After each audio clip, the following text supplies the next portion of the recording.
This is the Aftermarket Radio Network.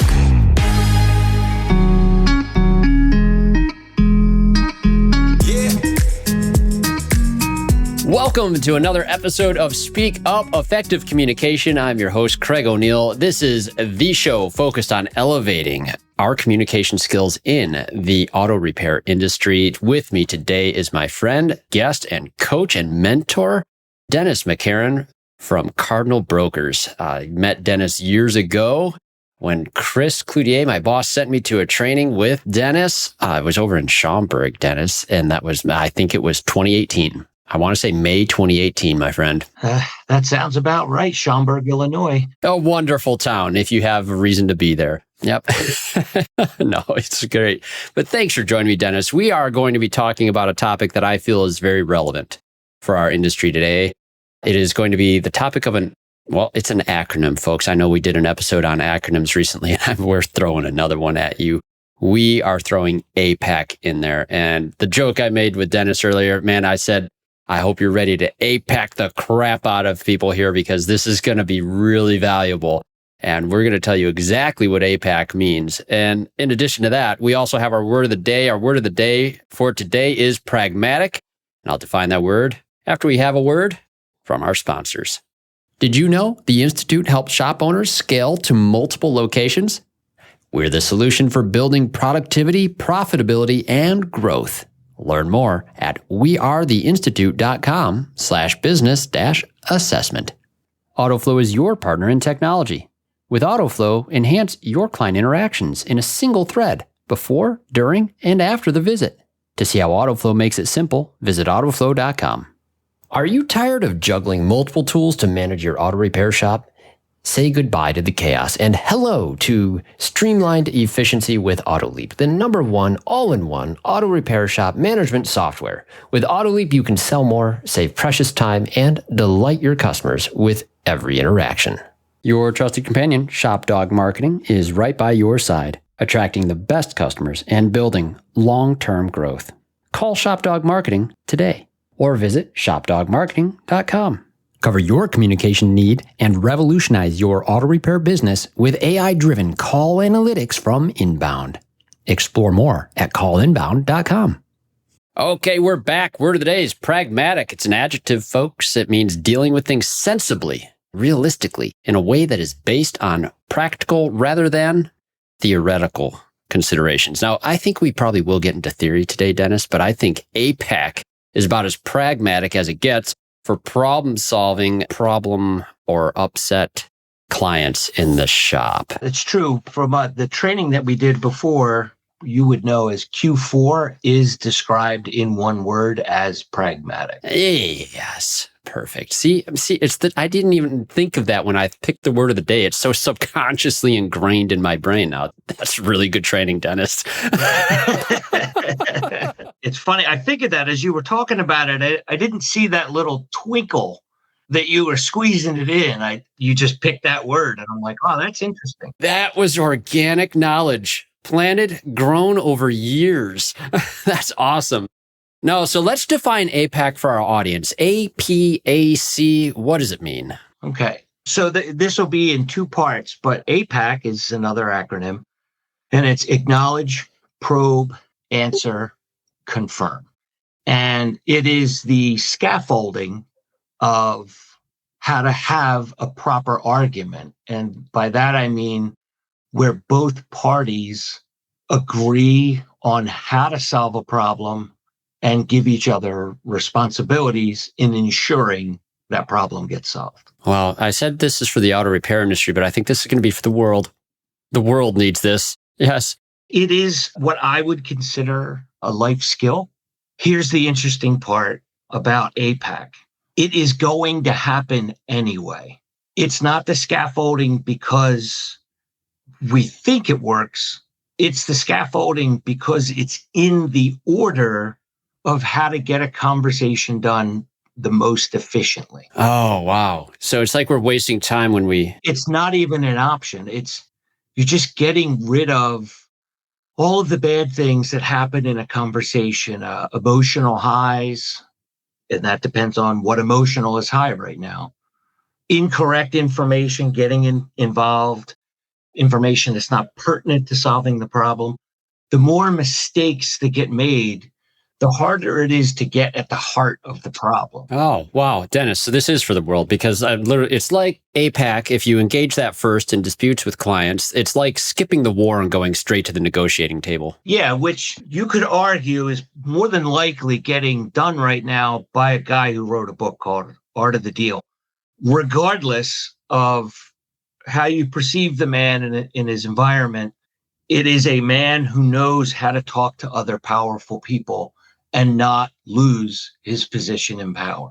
It's as far as I'm taking that statement. Yeah. No, it's a safe way to take that, I think, in today's climate. But let's look at the problem that I see, right? And you're on shop owner forums. You work with shop owners in your brokerage agency. You're helping people acquire shops. You're helping people with their exit strategies. You're helping with all that sort of stuff. So you stay in tune with what's going on in shop owner land.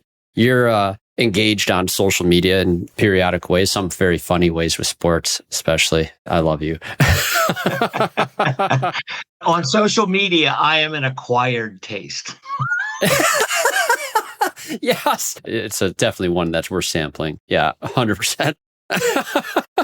But here's the thing. I troll around in those forums as well, looking for data, looking for inspiration. And what I see a lot of, especially through the COVID era, this is really common. There's a lot of anger, a lot of frustration, a lot of what I would call 3C communication out of Dale Carnegie, a lot of complaining, criticizing, and condemning, a lot of shop owners venting for catharsis. Yeah. I would add another C, controlling. Ooh, all right. I like that. Too many people want to control the conversation.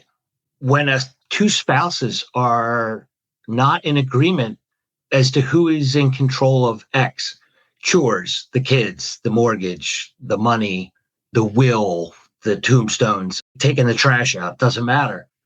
When that is in dispute, that is when you get an argument, because the anger is coming from the frustration of not knowing who's in charge. So that you create a vacuum of power. And again, we're talking about taking out the trash, right? So you're not going to pull out your bow staff and your katana over who takes the trash out, but you might get snippy. You might do negative behaviors to remind that person. So what I see people venting about is an interaction they had with a client who was upset. And then that client's mind, a legitimate reason, they have one, they always feel they have a legitimate reason to be upset and angry towards a shop, whether it be that loss of control or they just are in some other element of frustration. The shop often does not have staff trained to deal with this in an appropriate way. And what I see is all sorts of examples, service advisors that feel like they need to argue. APAC, that has 2 A's in it. It does not have argue on either one of those A's. But that's what we do. And then they get defensive and they try to defend their position, justify their position, rationalize their position. And it turns into an unpleasant argument where there are now just 2 upset parties, a low score review, end of story. And we're mad at the world for not understanding the plight of our situation here in the automotive industry. It's not fair, Dennis. It's not fair. Right? And here we are. But I have found repeatedly after learning and slowly, and I still am very much a student of APAC. As I mentioned earlier, I wanted to introduce you as a behavioral expert, but you would say you are a student of human behavior. I think that's so good. I'm a student of APAC. Help us understand, like you have an upset customer.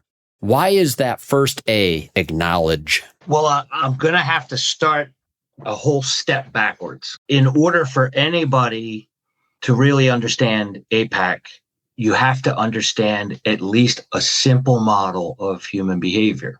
And this isn't a class in a college, classroom. So I'm going to take some liberties in my brevity. The very first thing you process as a human being is quite literally the visible universe as it relates to your situation. So if you and I were to talk about Stephen Hawking, the whole world is part of our conversation. The whole universe, the galaxy, the sun, the stars, the moon, and dark matter. It's everything. That's our environment. We pulled our, globe, our clear globe out and circled everything known about the entire universe and said, let's talk about that. If your situation involves my car and your automotive shop where you're standing and my possession, and I'm upset about my possession, then our world shrinks to that size. So you process your environment to that in nanoseconds. The next thing you do is you apply how you feel in that environment. You either take a very active role in that environment or you take a very passive role in that environment. Either you engage or you disengage. So if we make it a sliding scale, the more important this situation is to me, the more I engage, the more I'm interested in solving it. The less it applies to my environment, the more I go all the way down to, I don't freaking care what you do, Craig, just fix my car. On the flip side of it, you have people who may have a problem and ignore it completely because they're so far in the passive extreme. Is that what you're saying? Well, there's multiple ways of being completely disengaged. Probably the ultimate extreme, the most disengaged you can be is resisting communication. So silent. We misinterpret it. Sometimes we see silence as hostility, which is one of my flaws. And silence could mean processing. Silence could mean fear. Silence could mean a whole lot of different things. But if somebody walks into my store and I say, what can I do for you today? And they just stand there and stare at me, that person is not engaging in their environment in the least. Does that make sense? Yeah, I think it does. Okay. If I come running in, I burst the door open, I push the door as hard as I can, I stomp all the way up, and I go, hey, who's available to help me? I need an oil change really, really quick. I haven't said yet whether I'm angry or happy. That's just my behavior. Attention seeking, loud and boisterous, getting attention. That's fully engaged in your environment. The second thing that goes through a human being's head is what I would just call the trust spectrum. Traditional behavior is hostility and warmth, and that's exactly what it is. Hostility means me focused. Warm means us together, a team.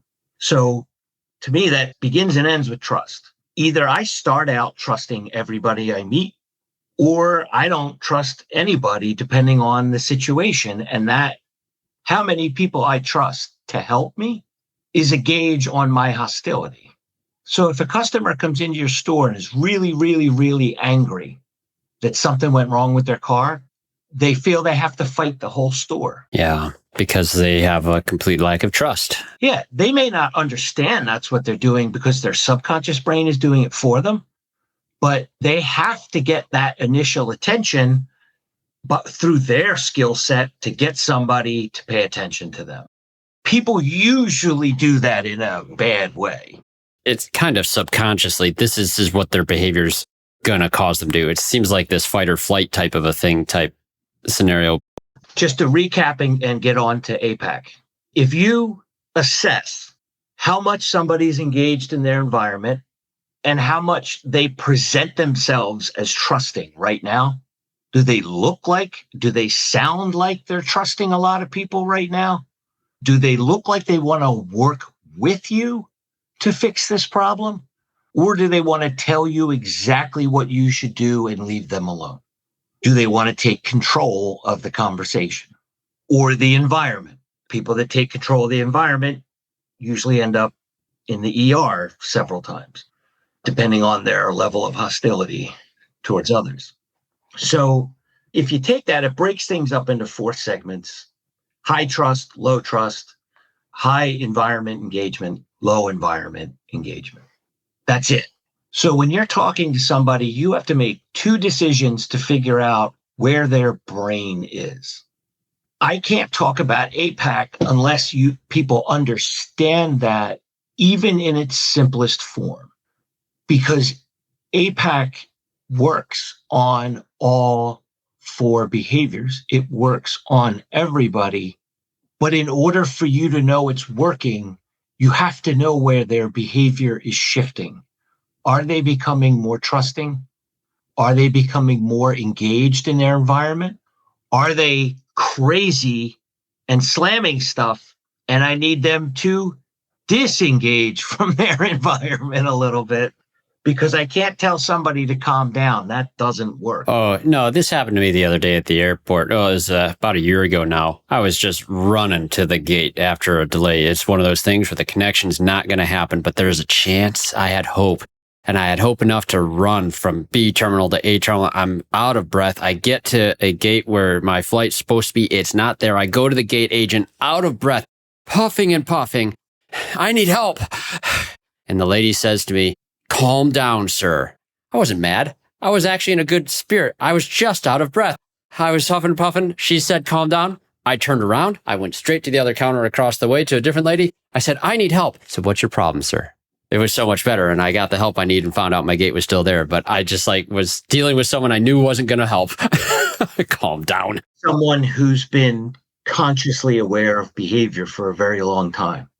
It's just in my forefront all the time. I like saying my emotion out loud. Hey, man, I'm pretty upset. Or especially on the phone. Listen, you're going to start asking me questions. I am not mad at you. I am never going to get mad at you. I am mad at the situation. I've been on the phone too long. I really try to lay that emotion out so that if I do get caught up in the moment and start getting a little excited, it's going to give me pause. Maybe they're strong enough to go, aha, I can see what you were saying earlier, and that'll make me ratchet back. But it's that way in which you engage. The hesitation to engage, like you gave it a pause, right? Like you looked up at them and you thought, I know exactly what you thought. This is the way you're treating me. I just ran X so far. Totally. Yes. My feet hurt because I'm in dress shoes, and you're going to criticize my emotional well-being. Precisely. That is hostile behavior. It is, yeah. The idea is it justified? I didn't want to communicate with them anymore. Yeah. Is it justified? You found it justified. I had another option. I would have handled it just exactly the same way, just different behaviorally. It might have slipped out. Do I look upset? Or, do I not look calm? Because it's a comma stupid question mark, right? Or I would have really bitten my tongue and just been like, anyway, I ran here because I'm out of time. And I would have put the issue right on the table. I don't have time for your bleep. Well, this is the thing. And what I always learned with APAC, the first A, acknowledge. What is it that we're acknowledging? We're acknowledging the issue? Are we acknowledging the feeling? Great question. My flip answer, I don't care. Craig, you've been in the class a couple times, I think, or at least we've had formal discussions about this on several occasions. The acknowledgement is almost always skipped when two hostile people meet. Two hostile people will eventually, hopefully, get around to kind of, sort of, a little bit agree that, okay, yeah, well, I'm still right, but you're not as wrong as I thought you were in the beginning. The two hostile people will eventually get there. There's kind of some cop-outs in this area, too, I feel like, oh, yeah, we're all humans here. We make mistakes. There has to be. They went through the whole exercise without agreeing on anything.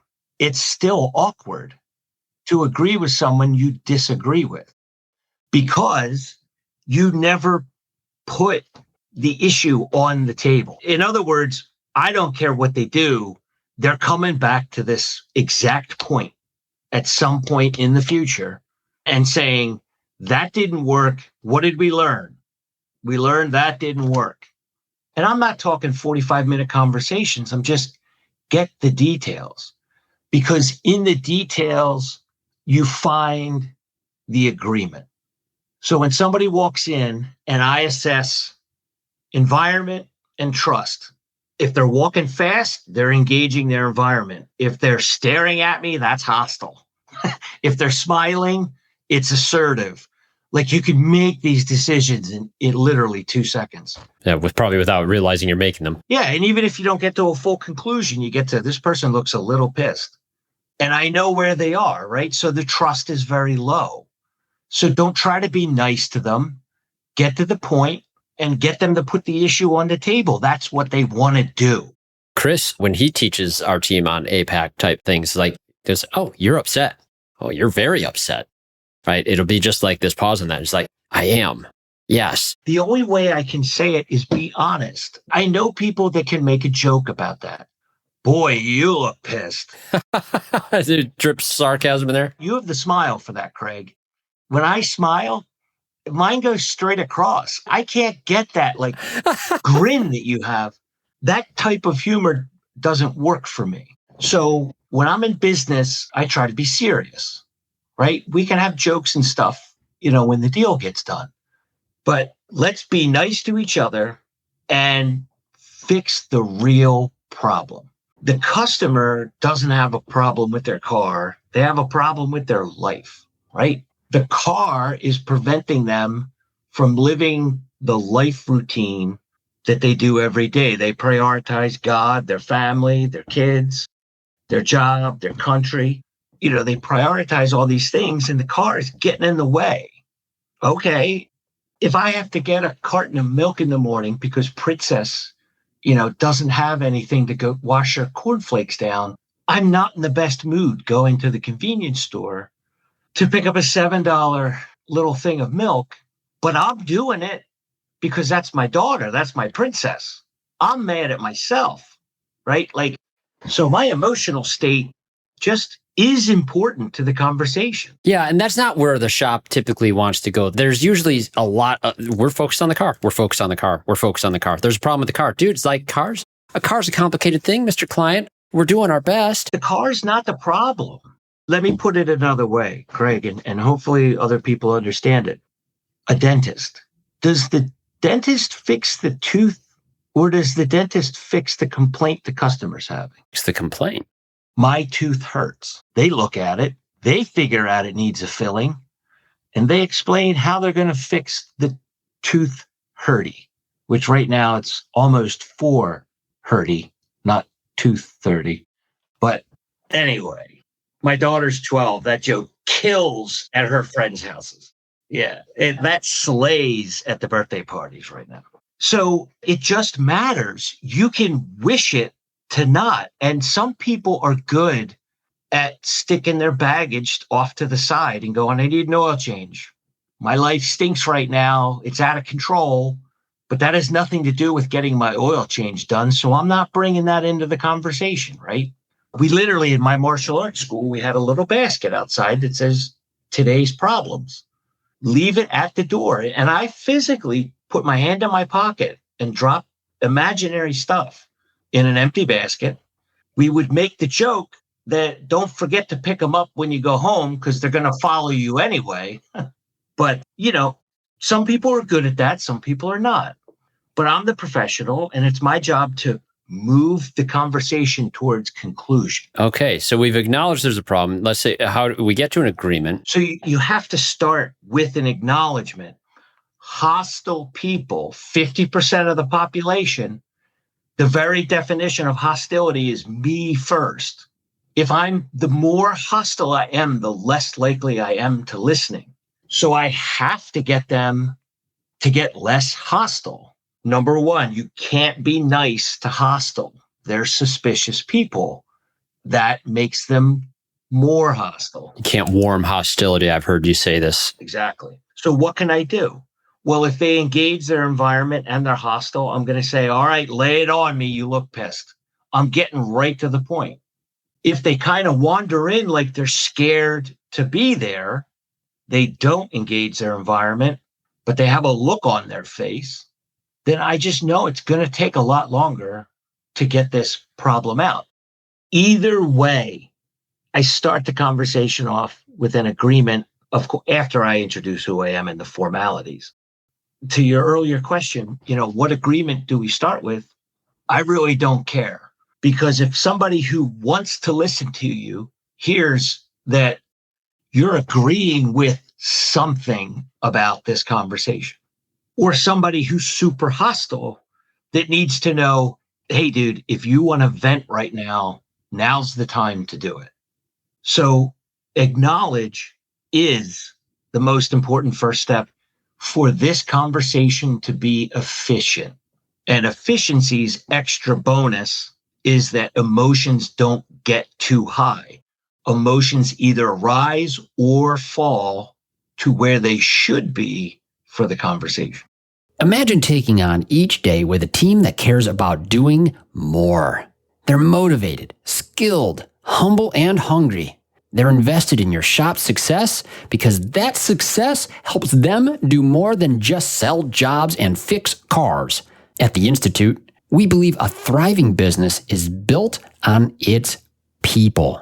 Our comprehensive coaching and peer groups help you become a leader who is capable of inspiring your employees to reach new heights, capable to deliver exceptional customer service, and capable to grow your business into a respected pillar of your community.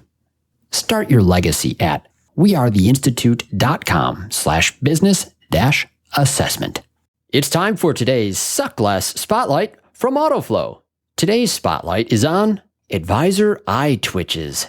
Listen, clients like to stay informed throughout the repair process, and studies indicate clients are most satisfied receiving text updates versus phone calls. But call you they will, interrupting everything from estimating to quality conversations and your game of solitaire. That is, unless you text them first using AutoFlow. With AutoFlow's automated text updates, your phone only rings for the right reasons.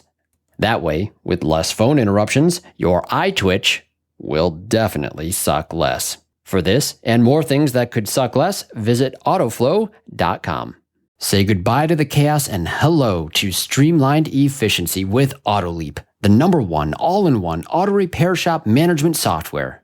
No more headaches, no more wasted hours, just smooth operations and happy customers. But hey, don't take our word for it. Experience the magic for yourself. So what are you waiting for? Head over to AutoLeap.com and book a demo today. Let AutoLeap revolutionize the way you do business. Do it all with AutoLeap. AutoLeap, where efficiency meets excellence. AutoLeap is by your side every step of the way. Looking to drive more customers to your auto repair shop? Trust ShopDog Marketing to be your reliable companion with AI-powered customer-first marketing, websites, and high-ranking local search. Maximize your reach with our mobile-first and voice search expertise. Car counts are like ice cream. Sweeten your revenue with ShopDog Marketing. Grab our free guide to learn how AI can drive more repair orders every day. Don't miss out on this chance to boost your business. Visit shopdogmarketing.com. Every professional auto repair shop needs a trusted communication partner. At Inbound, our established VoIP platform is backed by years of industry experience, guarantees reliable connections, and is combined with cutting-edge AI-powered analytics. We deliver actionable insights that support your business growth. With Inbound, you get more than just calls.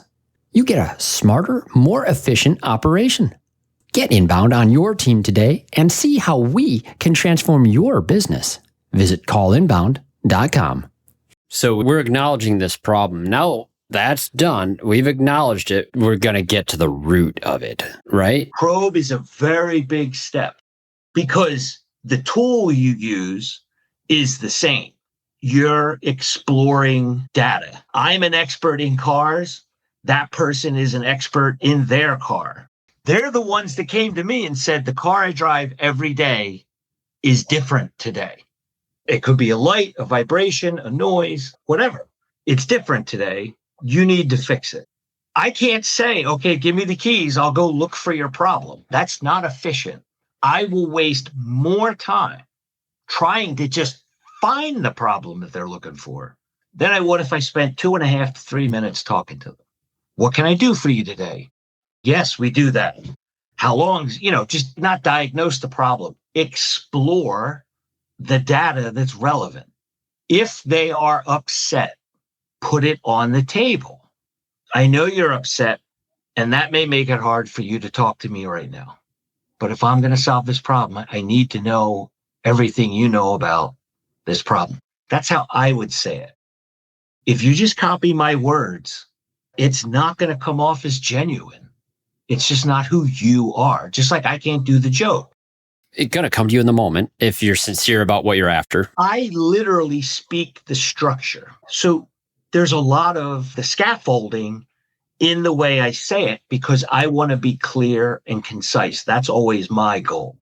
I believe in that. So I plus emotion plus bad behavior question, right? Like the whole class I taught you, Craig, was just about elements. Just memorize the elements. Give them whatever name you want. I don't care.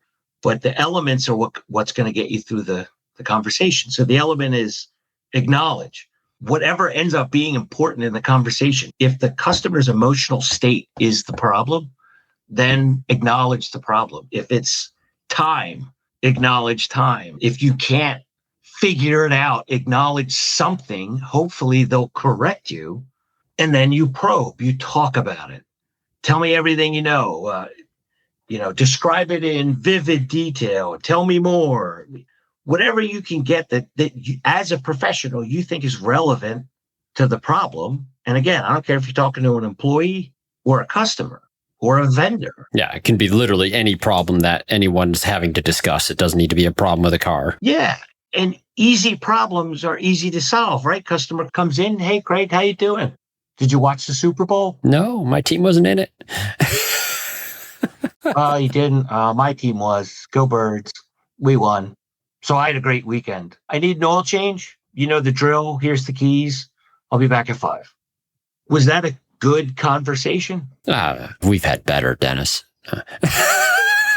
All the elements of knowing what to do were there, right? You and I have had this conversation 10 times. You've done my oil change 10 times.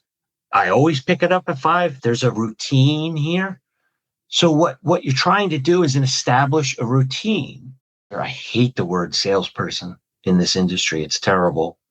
We don't sell anything. We solve problems, but yes, another conversation. It sure is. We're here to solve the problem. So I need to ask you questions. If you're engaging in the environment in the tiniest bit, we can start to engage. If it's like pulling teeth, I need to slow down because the person is suspicious.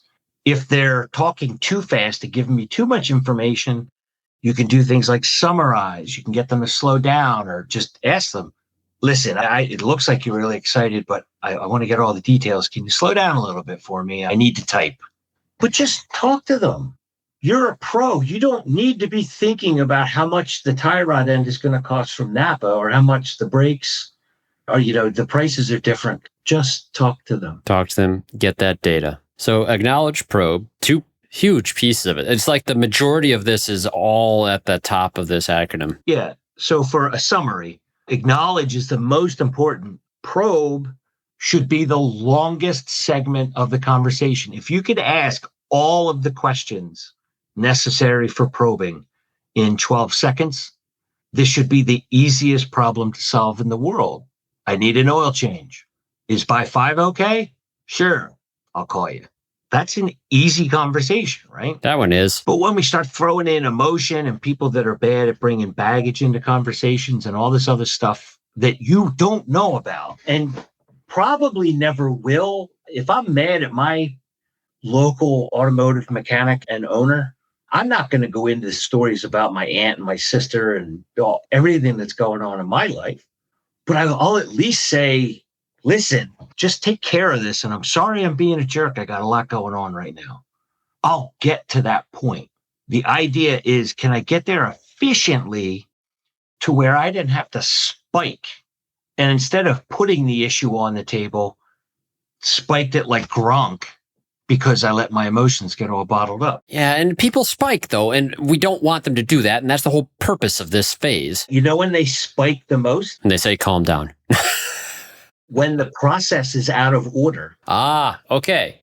So you're offering a solution that doesn't address a problem because you never bothered to probe. If you listen to 2 people argue, random people, if you listen to 10,000 arguments, you are going to find that skipping an acknowledgement in the beginning is the number 1 cause of the loop. where two people either start having two different conversations, they start talking in circles, they keep looping back to something. It's a doom loop. There's lots of ways you can get into a doom loop, but that's what happens. And then people get frustrated that you're not listening to me. Exactly. And then what do you got to do? Listen, I am listening. So far, I have heard you say X, Y, and Z. And if you just said a lie, you're going to get your rear end kicked and you deserve it because you weren't listening. Been burned on this. Yeah. So own up to it and move on. You should have acknowledged that there's a problem. Acknowledge that you're aware of the problem. Acknowledge that you're not aware of the problem. Please explain. All of that's going to happen the way the other person presents themselves. I can't control that. Would it be premature to, even after you've acknowledged the problem, even offer a "we can help" type of a statement? No, don't offer. I know all the motivational guys are like, oh, always say we. And I understand their message. Do not use we if you do not mean we. And if you do not know we will fix it, do not offer your services. You will get abused. Not because people are evil, because people always want the easy way out. If somebody else is going to do it, I'm going to let them. I just may complain about it after you get done that you didn't do it the way I wanted you to do it. Correct. And then we're back to acknowledging. All of the bosses just went, oh my God, that's what my guy does all the time. It's the same behavior. Yeah, I think that's really, really common. Okay, so acknowledge, probe. The next A, answer. Answer. Answer is just to make it an acronym because the word was test. It would be APAC, right? A.P.A.C, APAC. A.P.A.C. Okay, so the answer is really test. Test. Here's an answer. Do you like it? Here's an answer. Do you like it? Now, you can do this duck hunting style. I remember the game on Nintendo now, mind you. All right, so. Well, we're people that duck hunt and a whole flock goes up, right? If you miss the first one, you're going to keep shooting, right? I've never been duck hunting, so maybe that's not what you do. Yeah, you get X amount of shots and then there's a dog involved. That's what I remember. Yeah, but you're kind of just shooting at a flock of ducks, right? You can do that. Well, how about if I get it done by 5? No. How about 4:45? No. How about 4:30? You can do that. Or you can just summarize. Is there a specific time you absolutely have to have this done? Wow, that would cut right to it. Or let's say the person kept saying, I got to pick up my kid at 4:30. I got to pick up my kid at 4:30. Eventually, because I finally started listening, I said, well, how far away are you from the field? And they're like, it's across the street, but I got to be there by 4:30. Oh, across the street? You mean like if I have you done by 4:15, you're gold? Yeah, that's fine. Oh, not an issue.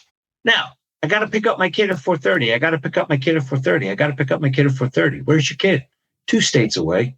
Stupid example, right? But the point is, you don't know what 4:30 means because it means they have to be there. And if they're like most people, a couple minutes early at least. But you don't even know that. What do they mean by 4:30? 4:30 to my wife is 4:15. Maybe they mean they want the car by 4:30 because they actually have someplace to be at 5 and they're just telling you that. Yeah, who knows? 4:30 to me is up to and including 4:39 when I show up because it's still in the 30s. Nice. And my kid's now old enough to where she's not going to die waiting 5 minutes. So it means something different to everybody. But I have to talk about it. Like 4:30 is important to you. Yes, it is. If you're going to get your car worked on today, I should probably know what's happening at 4:30. I don't need to know it's a wedding cake or a surprise party, or I need to know on a scale of 1 to 10, how important is it to be there at 4:30? Oh, very common issue. And of course, auto repair shops are very used to this. Like the problem that you have, sir, we're not going to get it done by 4:30. Now we need to do some more answering. Yes. So here's where I separate elite advisors from salespeople. An advisor has no problem saying, you know what? Let's say we get your car checked out by 10 o'clock. I get it authorized by you by 10:30. The parts are available. That's best case scenario. The parts get here on time. That's best case scenario. My guys, I will make sure he's available to do it. It's a long job, Craig. I'm going to be really cutting it close if everything goes perfect. If anything happens in that chain, it is not likely going to happen. Are you open to any other ways of picking up your kid? Because as an advisor, I know you don't care if you might not care if you pick your kid up in a rental or a spouse can come pick you up. That person just told me the only thing that matters today is that I am there for my child at 4:30. Doesn't mean you're the only avenue for the solution, does it? No, they have not objected to price. They have not objected to procedure. They have not objected to trust.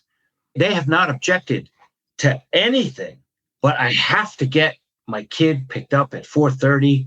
And as you can see, I'm already stressed about it.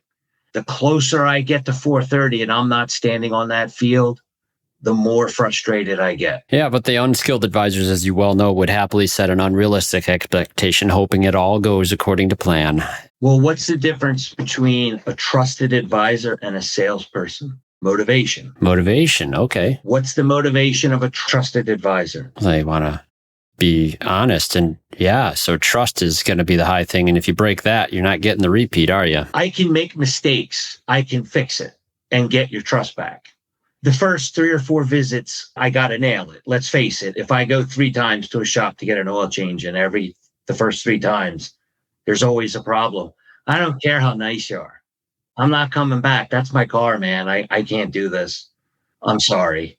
But if I go 3 times and you guys do my oil change perfectly fine and you're nice about it, I'm going to probably mention next time that something's a little wrong. And we're going to go from there. So an advisor, and if anybody who's a wholesale tire guy, you get a client who you're just the number one call every time.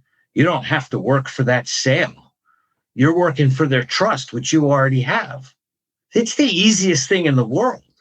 Imagine working on a person's car for 5 years, and then all of a sudden this, beat up 12-year-old Honda comes in, and it's the guy you've been doing the oil change for 3-4 years. And he goes, yeah, my daughter just got her driver's license. I need you to fix this up. I know exactly what he means. My princess is about to own this car. You have taken very good care of my car for the last 4 years. Do not get nervous about the price. Do not rip me off, but tell me everything my daughter needs to do to be safe. That's what he wants. That is exactly what they're saying. We will deal with price when we get to it. But let's set the expectation that give me a report that makes this car safe. Right. Yeah, very clear. If a customer walked in and said, I want the exact same 4 Michelin tires I have on my car right now, are you really going to walk them over to the power wall and walk them through good, better, best? That's what a salesperson does, right? Because they have to. Interesting. So, okay, now we've got the answer piece, but confirm. Answer is test. If you can come to an agreement, then confirm it. Repeat. Rephrase. Assign duties. Tie up loose end. However you want to describe that. Don't set yourself up for failure when you go to solve the problem. Whose job is it to fix the problem? Whose job is it to follow up? Whose job is it to do quality control? Blah, blah, blah, blah, blah. It simply means assign duties to solving this problem. Assign ownership. Okay, so then I see people get confused on the answer test piece with the confirm piece. You mean answer? Yeah, I see people confuse answer and confirm, but you've put answer with test. Yes, knowledge probe answer. Answer means I think I know what's wrong. Here's my guess. Confirm means, okay, I think we're saying the exact same thing at this point. Do you agree? If I was really untrustworthy of someone, I would probably cross the finish line that slow. So you agree that the tires you need for your car cost $1,300. You're going to give me possession of your vehicle for 4 hours, and I will return that vehicle to you at precisely 5 p.m., which is where you will then pay for these tires. Is that Now, you think I'm crazy. Maybe it's been a while since you've been in a store, but how many times does somebody show up at 5 p.m. when there's only one guy left and everybody clocked out? And they're like, oh, no, he didn't say 1,300. He said 970 something. Oh, the worst conversation in the world. Yeah, it's terrible. Or some version of that story, right? Oh, I found this coupon on the internet while I was at home. Yeah, okay.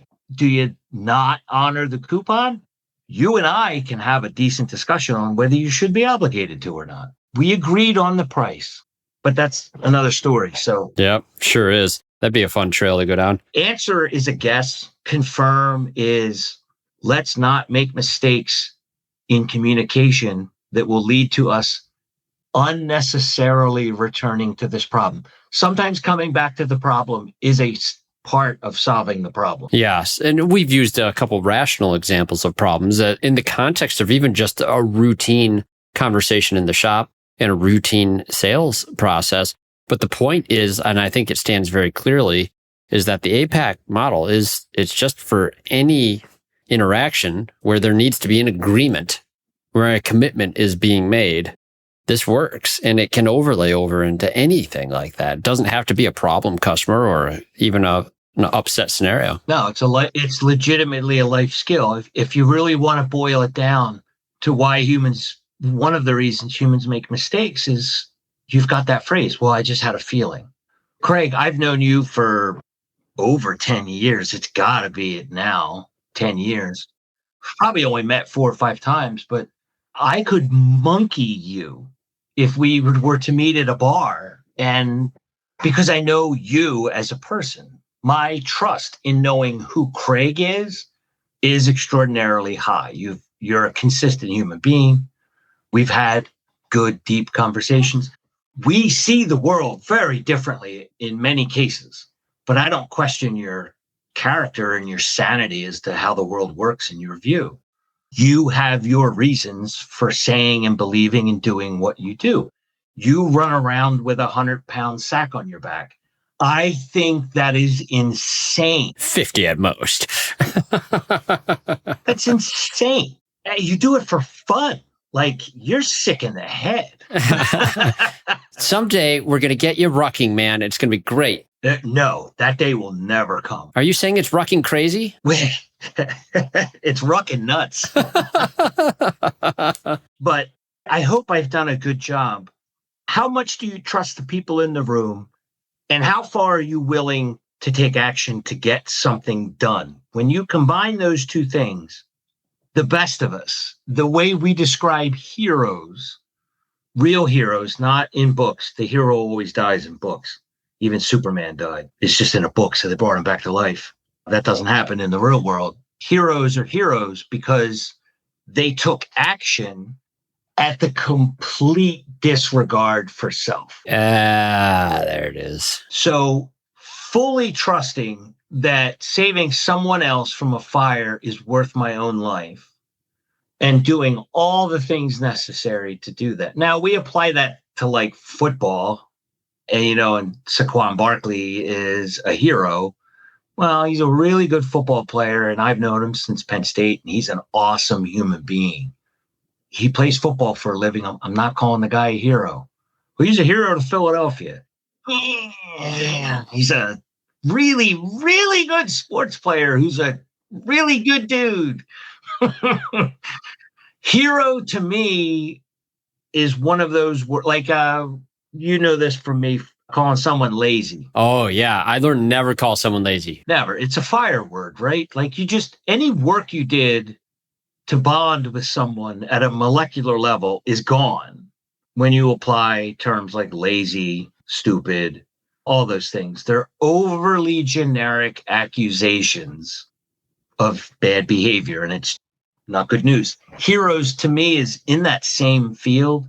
The simple fact of how often a hero comes into our lives, I can't denigrate the word. A hero is rare. They just are. And so is good customer service. It is. And if somebody uses the word jokingly, like, oh, he fixed my oil leak, he's my hero, I get what they mean. it's like you saved the day. Oh, when it comes to diagnostics and the deep diagnostics that many in our industry are capable of, it is truly a heroic feat for some people who have been to shop after shop after shop, and they're frustrated. They walk into your shop frustrated, and you APAC the crap out of them, and then you get the job.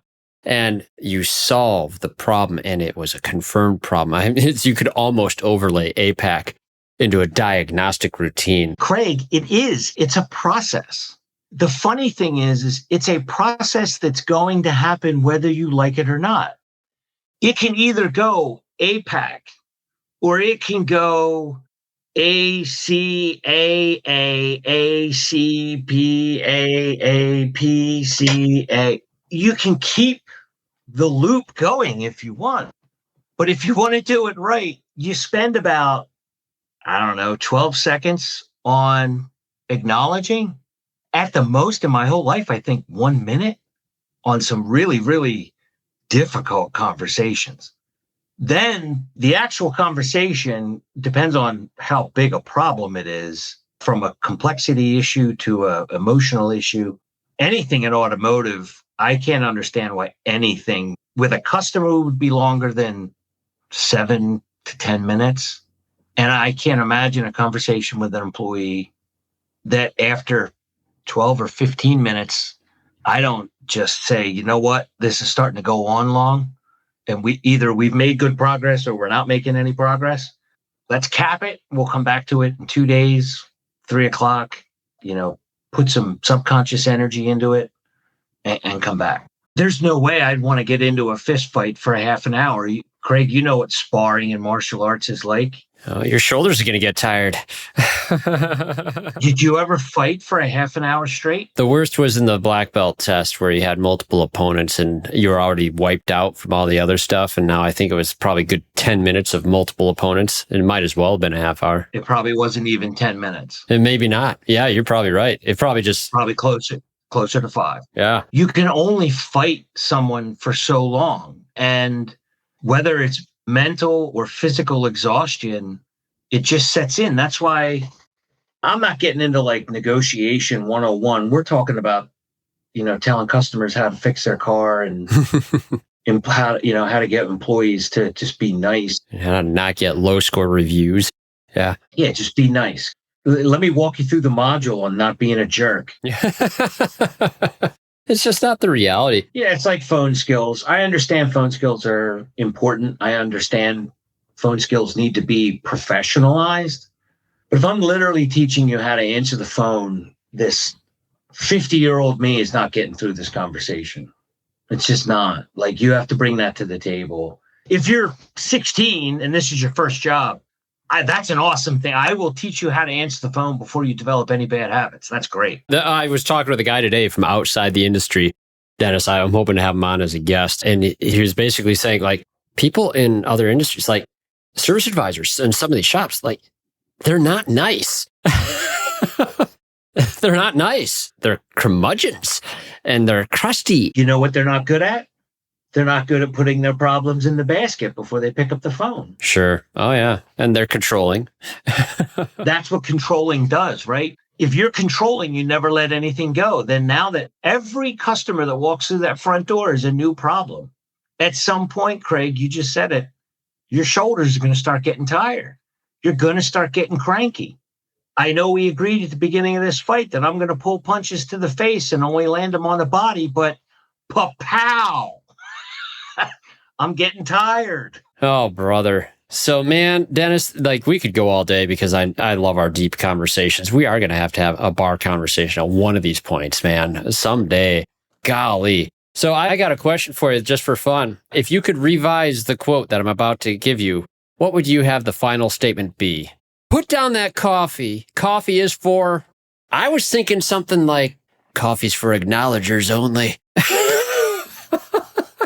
I don't want to do the scene an injustice. I love the scene, and it is very good at encapsulating 1970s, early 80s selling tactic. Yeah, Glenn Ross, Glenn Gary. By the way, the reason I mentioned this movie quote is Dennis, the first time I ever saw that bit was in your class. And I was like, holy, yes, dude, I had never seen it at that point. It is such a classic. I show it because he's such a selfish jerk. Oh, he's a horrible person in this thing. It's a terrible example of how anyone should communicate, but it's hilarious. You look at the industry in the 80s, we were the same. Oh, dude, it was just like that. You literally stood by the front door of your shop with a baseball bat and you put out all these like $5.99 oil changes or state inspection for 99 cents. They don't come on the lot unless they're ready to buy, right? Yeah, and then you hit them up with, back then, $350 worth of recommendations, which is about $2,000 now. And that worked. It produced profit. That doesn't work on the demographic that drives today. Oh, not at all. And there are some organizations that have been slow to change on that. And the good news is it still works on anybody who was driving in the 80s and still driving today. Anybody of that Glengarry, Glen Ross era, APAC still solves problems. The only caveat that I throw out there, Craig, is it may not solve the problem you thought you had or fix it in the way you wanted it fixed. I can't control what the outcome is eventually going to be. I can control whether I agree to it or not.